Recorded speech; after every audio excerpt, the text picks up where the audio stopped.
C'est l'un des villages martyrs de la Seconde Guerre mondiale où, comme à Oradour-sur-Glane ou à Tulle, l'armée allemande s'est livrée à un massacre de masse.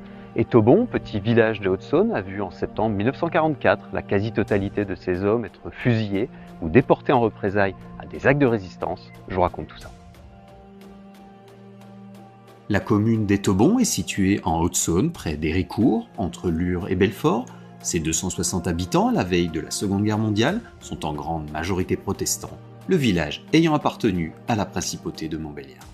Au printemps 1944, certains aident des soldats du contingent anglais des Indes, évadés d'un camp de prisonniers d'Épinal.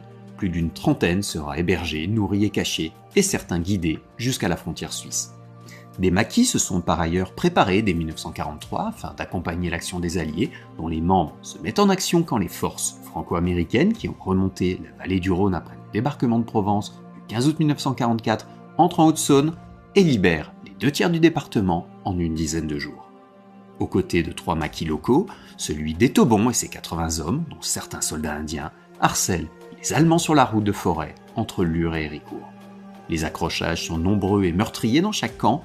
Un officier supérieur allemand, que certains présenteront comme général, est ainsi tué par les francs-tireurs de Lure. Ce qui appelle des représailles de la part de la Wehrmacht qui les confie aux féroces unités cosaques originaires du RSS engagées à ses côtés.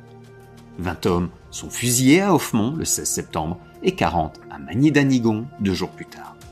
La situation est critique pour les résistants, d'autant que les Alliés se mettent en pause faute de ravitaillement.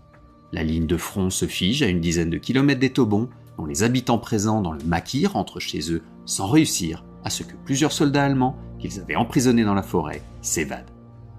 Le 27 septembre 1944 au matin, Étaubon est encerclé par les Cosaques qui rassemblent la population masculine afin d'officiellement effectuer des travaux de défense, comme cela a déjà été le cas. 67 hommes, dont le pasteur et le maire du village, prennent alors la direction de la localité voisine de Chenebier. Les habitants d'Étaubon ont apporté leur aide à des militaires des Indes britanniques en cavale et ont participé au maquis harcelant les mouvements des Allemands. Ceux-ci ont décidé en représailles de punir ce nid terroriste en fusillant 40 hommes du village. Les 67 hommes réquisitionnés à Étaubon atteignent à la mi-journée Chenebier, où ils sont enfermés dans un ancien atelier de couture. 17 d'entre eux, désignés comme résistants par un prisonnier allemand échappé du maquis, sont interrogés, parfois brutalement. Avec 23 autres prisonniers, ils forment un groupe de 40 hommes, de 17 à 58 ans, que les autorités nazies ont décidé d'assassiner sans autre forme de procès, afin de faire payer à Étaubon ses actes de résistance. Ils sont mitraillés contre le mur du temple voisin par groupe de 10, certains chantent la Marseillaise, tandis que l'un d'eux est gracié, identifié comme ayant été seulement interprète. Le maire du village figure parmi les victimes, au contraire du pasteur Pierre Marlier qui a proposé en vain sa vie contre celle des otages condamnés. Il compte parmi les 27 survivants emmenés en direction de Belfort, dont 7 sont fusillés 10 jours plus tard dans le village de Banvillars. Les autres sont envoyés en camp de concentration et le pasteur fera partie des rares survivants. Ce qui s'est déroulé à Chenebier n'est connu que 3 jours plus tard, et Taubon, que son statut de village de terroristes offre pillage allemand, tandis qu'il est bombardé par les Alliés qui visent une position ennemie.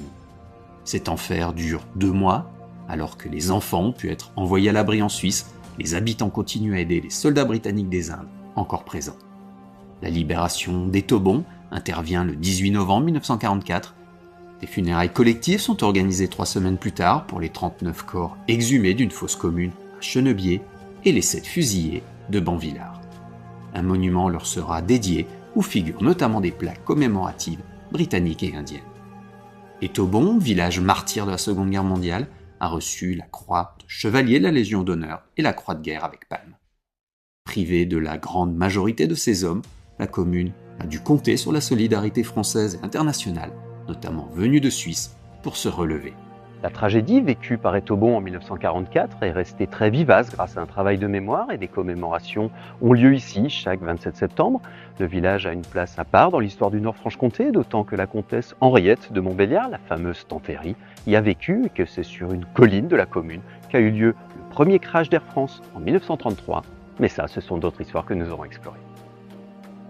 Abonnez-vous pour découvrir d'autres lieux, personnes et événements du Nord-Franche-Comté.